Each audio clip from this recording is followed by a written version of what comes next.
Hi friends, welcome to my channel.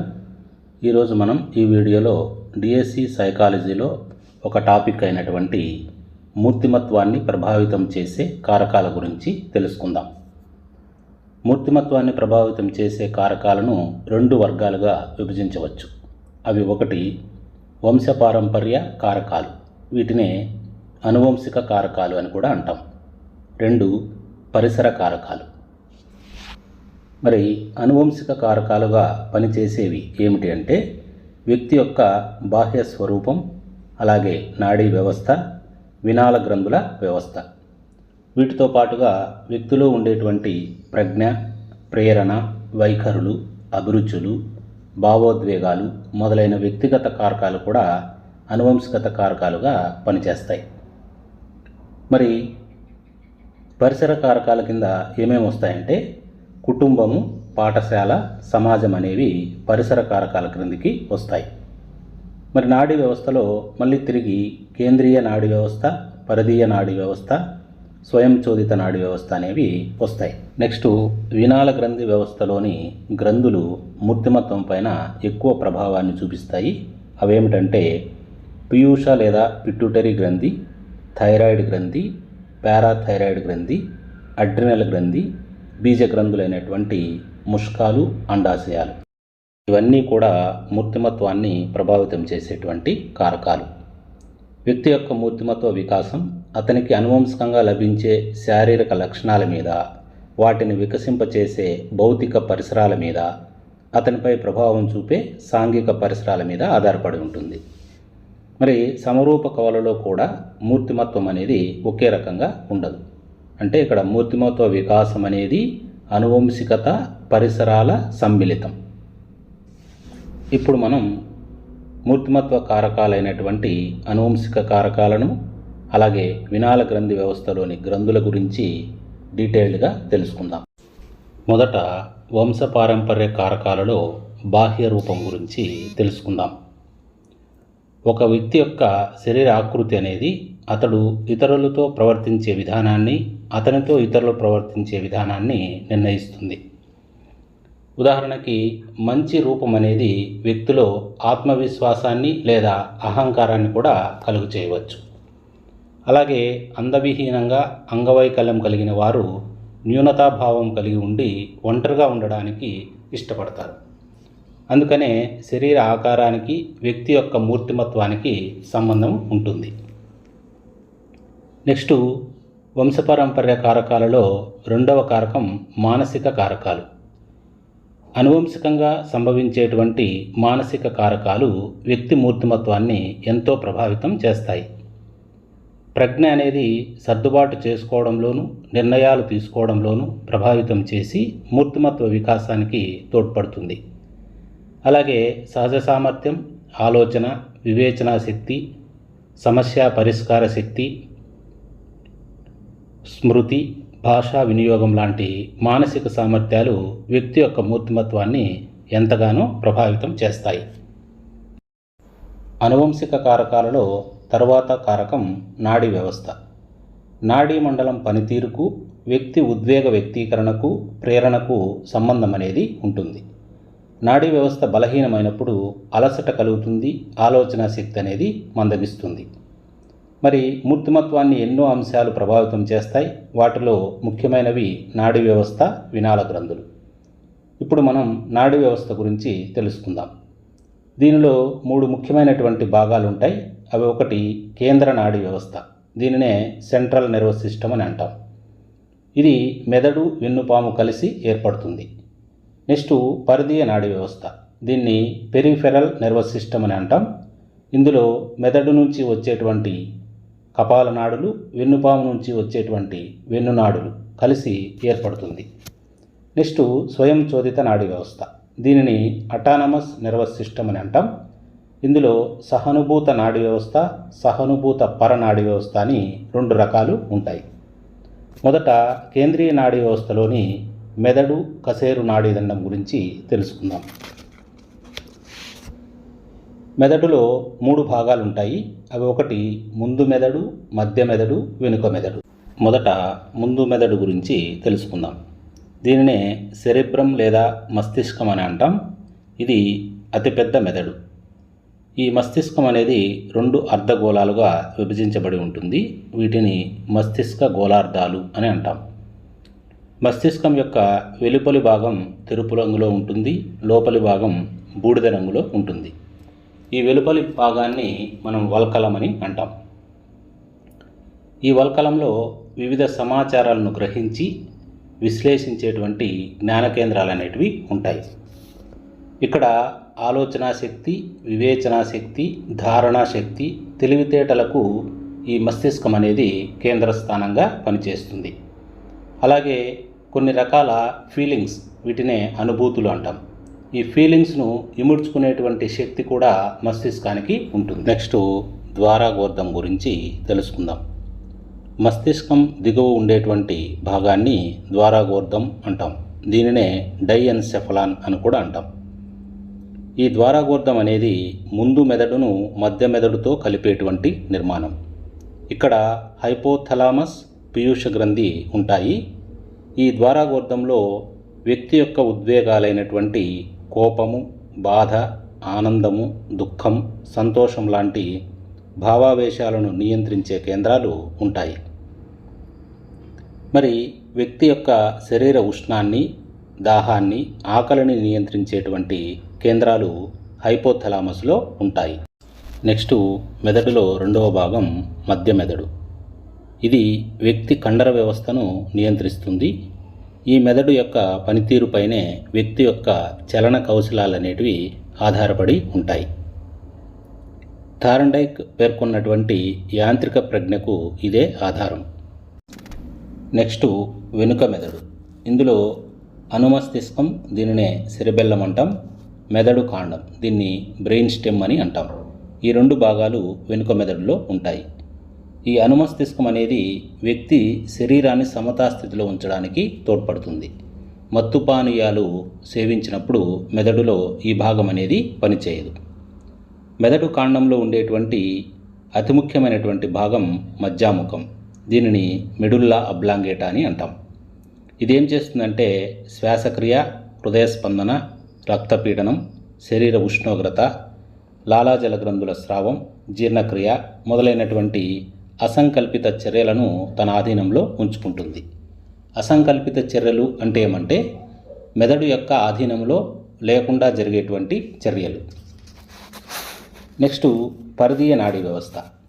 దీనిలో మెదడు నుంచి వచ్చేటువంటి 12 జతల కపాల నాడులు, అలాగే వెన్నుపాము నుండి వచ్చేటువంటి 31 జతల వెన్నునాడులు, మొత్తం కలిసి 43 జతల నాడుల చేత ఈ పరిధీయ నాడీ వ్యవస్థ అనేది ఏర్పడుతుంది.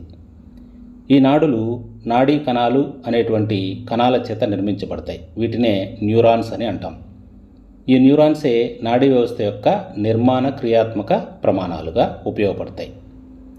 నాడులు సేకరించేటువంటి సమాచారం వీటి ద్వారా క్రియాత్మక కరెంటుగా విద్యుత్ ప్రచోదనాల ద్వారా ప్రవహిస్తుంది. నెక్స్ట్ స్వయం చోదిత నాడీ వ్యవస్థ. ఇక్కడ మనము అసంకల్పిత ప్రతీకార చర్యలు అంటే ఏమిటో తెలుసుకోవాలి.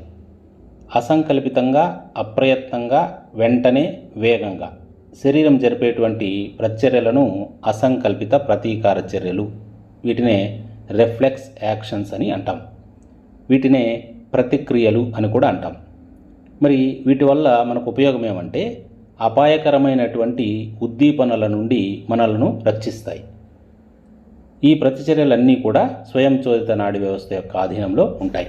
ఈ స్వయం చోదిత నాడీ వ్యవస్థలో జ్ఞాననాడులు, చాలకనాడులు, మిశ్రమ నాడులు, వెన్నుపాము అన్నీ కూడా పాల్గొంటాయి.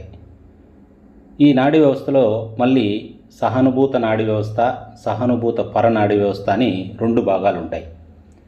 సహానుభూత నాడీ వ్యవస్థ శరీర అవయవాలు చేసేటువంటి పనుల యొక్క వేగాన్ని పెంచితే, సహానుభూత పరనాడీ వ్యవస్థ అనేది పెరిగినటువంటి పనుల వేగాన్ని తగ్గించి యథాస్థితికి తీసుకువస్తాయి. మరి స్వయం చోదిత నాడీ వ్యవస్థ అనేది 2 రకాల ప్రతిచర్యలను చూపిస్తుంది. అవి 1 నిబంధన సహిత ప్రతిచర్యలు, 2 నిబంధన రహిత ప్రతిచర్యలు. మరి నిబంధన సహిత ప్రతిచర్యలు ఇవి ఎలా మనకు లభిస్తాయి అంటే మనం నేర్చుకోవడం ద్వారా వస్తాయి. మరి నిబంధన రహిత ప్రతిచర్యలు అనేవి పుట్టుకతోనే వచ్చేటువంటి ప్రతిచర్యలు. ఈ నిబంధన రహిత ప్రతిచర్యలపైన రష్యాకు చెందిన ఇవాన్ పావ్లోవ్ పరిశోధనలు చేశారు. నెక్స్ట్, మూర్తిమత్వాన్ని నిర్ణయించేటువంటి అనువంశిక కారకాలలో ప్రధానమైనవి గ్రంథులు. మరి గ్రంథి అంటే ఏమి, అవి ఎన్ని రకాలు, వాటి యొక్క ప్రభావం మూర్తిమత్వంపై ఏ విధంగా ఉంటుంది అనే అంశాలను మనం ఇప్పుడు తెలుసుకుందాం. మన శరీరంలో గ్రంథులు అనేవి రెండు రకాలుగా ఉంటాయి. కొన్ని గ్రంథులకు నాళాలు ఉంటాయి, వీటిని నాళ సహిత గ్రంథులు అని అంటాం. మరికొన్ని గ్రంథులకు నాళాలు ఉండవు, వీటిని వినాళ గ్రంథులు లేదా నాళరహిత గ్రంథులు లేదా అంతఃస్రావి గ్రంథులని అంటాం. మరి నాళ గ్రంథులు ఏం చేస్తాయంటే కొన్ని రకాల రసాయనాలను విడుదల చేస్తాయి. వాటిని ఏమంటామంటే ఎంజైములు అని అంటాం. వీటికి నాళాలు ఉంటాయి కాబట్టి నాళము ఎక్కడికైతే తెరుచుకుంటుందో అక్కడికి ఆ రసాయన పదార్థాలైనటువంటి ఎంజైములు విడుదలవుతాయి. ఉదాహరణకి మన శరీరంలో ఉండేటువంటి లాలాజల గ్రంథులు, ఆంత్ర గ్రంథులు, జఠర గ్రంథులు మొదలైన వాటన్నింటికి నాళాలు ఉంటాయి కాబట్టి వీటిని నాళ సహిత గ్రంథులు అని అంటాం. మరి రెండవ రకపు గ్రంథులు అంతఃస్రావిక గ్రంథులు, వీటినే వినాళ గ్రంథులు అని కూడా అంటాం. వీటికి నాళాలు ఉండవు, ఇవి విడుదల చేసేటువంటి రసాయన పదార్థాలను ఏమంటామంటే హార్మోన్లు అని అంటాం. ఈ హార్మోన్లు అనేవి నేరుగా రక్తంలోకి విడుదలై ఎక్కడైతే వెళ్ళి పని చేయాలో అక్కడికి రక్తం ద్వారా ప్రయాణిస్తాయి. ఉదాహరణకి మన శరీరంలో ఉండేటువంటి వినాళ గ్రంథులు పీయూష గ్రంథి, అవటు గ్రంథి, పారాథైరాయిడ్ గ్రంథి మొదలైనటువంటి వాటన్నింటినీ మనం ఏమంటామంటే వినాళ గ్రంథులు అని అంటాం.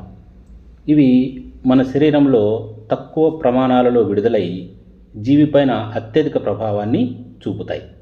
ఈ గ్రంథులు అనేవి విడుదల చేసేటువంటి హార్మోన్లు మూర్తిమత్వ నిర్మాణంలో ముఖ్యమైనటువంటి పాత్ర వహిస్తాయి.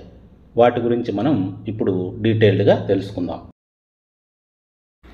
వ్యక్తి యొక్క మూర్తిమత్వాన్ని నిర్ణయించడంలో నాళగ్రంథుల ప్రభావం ఉండదు, కానీ మూర్తిమత్వాన్ని నిర్ణయించడంలో వినాళ గ్రంథులు ప్రభావం చాలా ఎక్కువగా ఉంటుంది. ఇప్పుడు మనం మూర్తిమత్వాన్ని నిర్ణయించేటువంటి 5 రకాల వినాళ గ్రంథుల గురించి డీటెయిల్డ్గా తెలుసుకుందాం. మొదట పీయూష గ్రంథి గురించి తెలుసుకుందాం. ఈ పీయూష గ్రంథిని పిట్యూటరీ గ్లాండ్ అని కూడా అంటాం. ఇది ఎక్కడుంటుంది మన శరీరంలో అంటే మెదడులో హైపోథలామస్ అనేటువంటి ఒక నిర్మాణానికి బఠానీ గింజ పరిమాణంలో అతికి ఉంటుంది. దీనిని అతి ప్రధాన గ్రంథి లేదా మాస్టర్ గ్లాండ్ అని అంటాం. ఎందుకంటే ఇది శరీరంలో ఉండేటువంటి మిగతా అంతఃస్రావి గ్రంథులను నియంత్రిస్తుంది. అందుకని దీనిని మాస్టర్ గ్లాండ్ లేదా అతి ప్రధాన గ్రంథి అని అంటాం. ఇది మన శరీరంలో నాడీ వ్యవస్థకు అలాగే వినాళ గ్రంథి వ్యవస్థకు మధ్య సంధానకర్తగా పనిచేస్తుంది.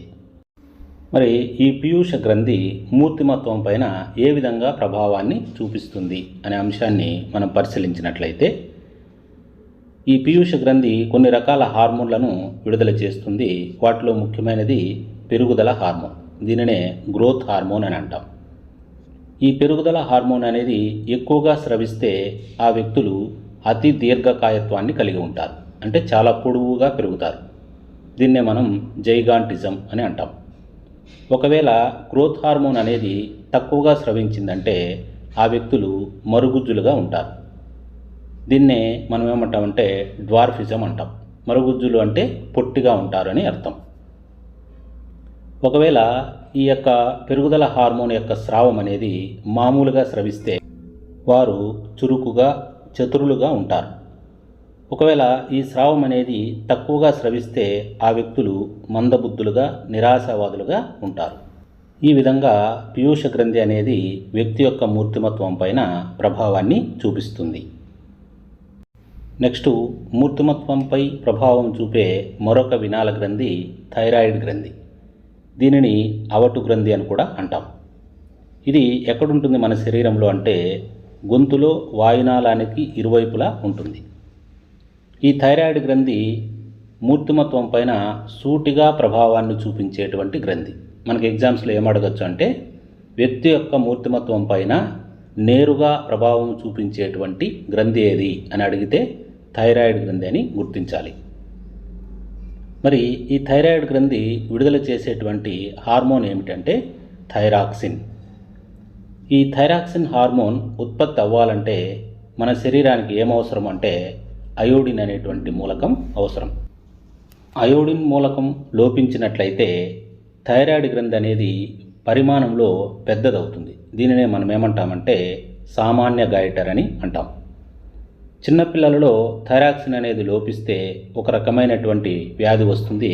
దానినే క్రిటినిజం అంటాం.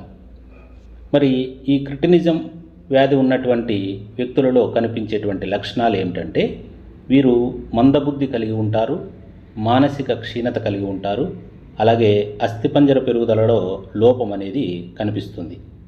అంతేకాకుండా జననేంద్రియ వికాసంలో కూడా లోపం కనిపిస్తుంది.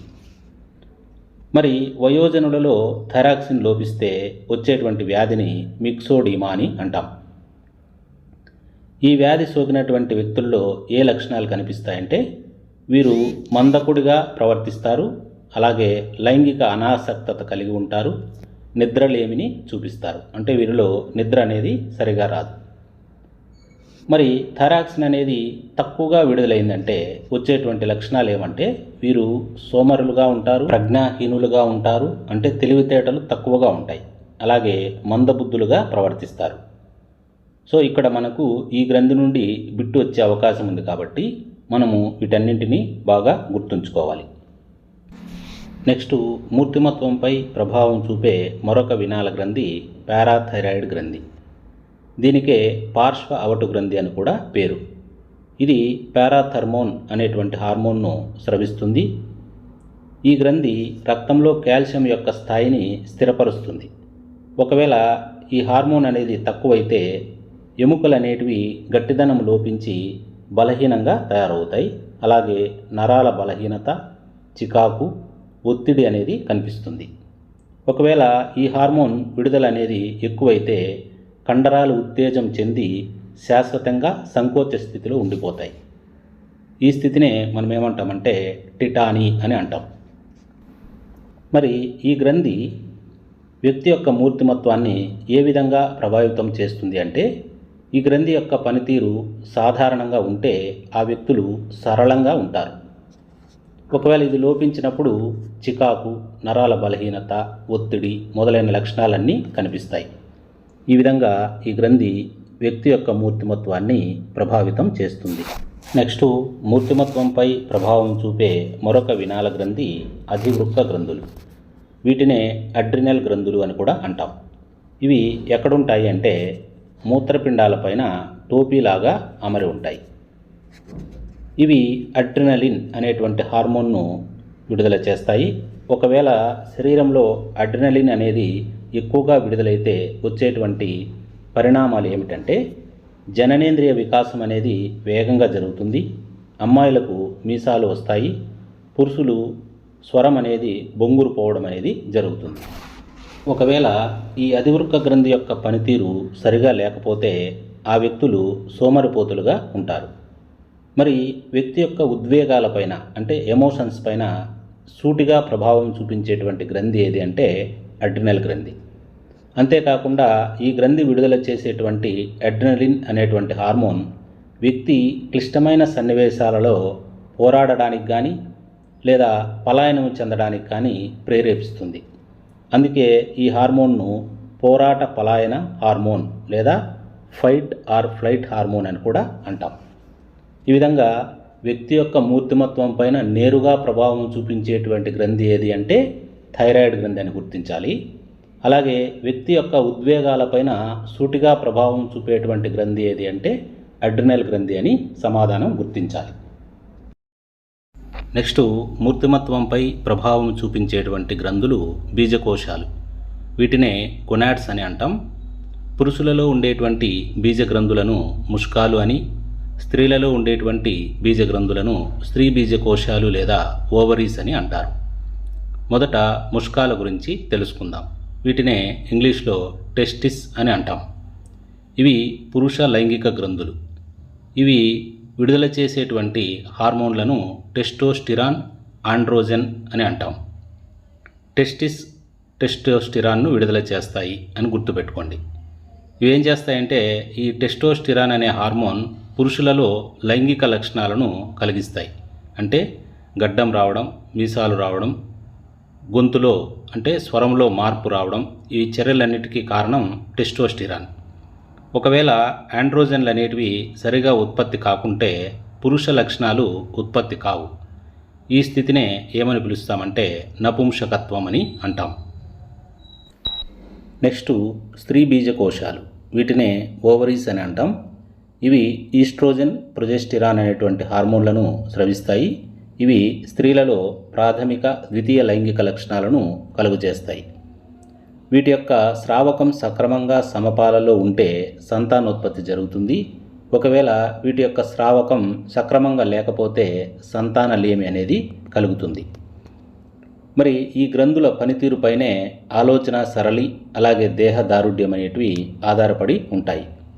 బీజగ్రంథుల తీవ్రత వల్ల దౌర్జన్య మనస్తత్వం అనేది కూడా ఏర్పడుతుంది. అంటే బీజగ్రంథులు ఈ ఈస్ట్రోజన్, ప్రొజెస్టిరాన్, టెస్టోస్టిరాన్ అనేటువంటి హార్మోన్లను ఎక్కువగా విడుదల చేసినట్లయితే వారిలో దౌర్జన్యమైనటువంటి ప్రవర్తన మనము చూడవచ్చు. ఈ బీజగ్రంథులు విడుదల చేసే హార్మోన్లు తక్కువగా విడుదలైనట్లయితే వారిలో ఆదుర్త కలుగుతుంది. అలాగే నరాల బలహీనత అనేది కలుగుతుంది. ఆదుర్త అంటే ఒక రకమైనటువంటి టెన్షన్ అన్నమాట.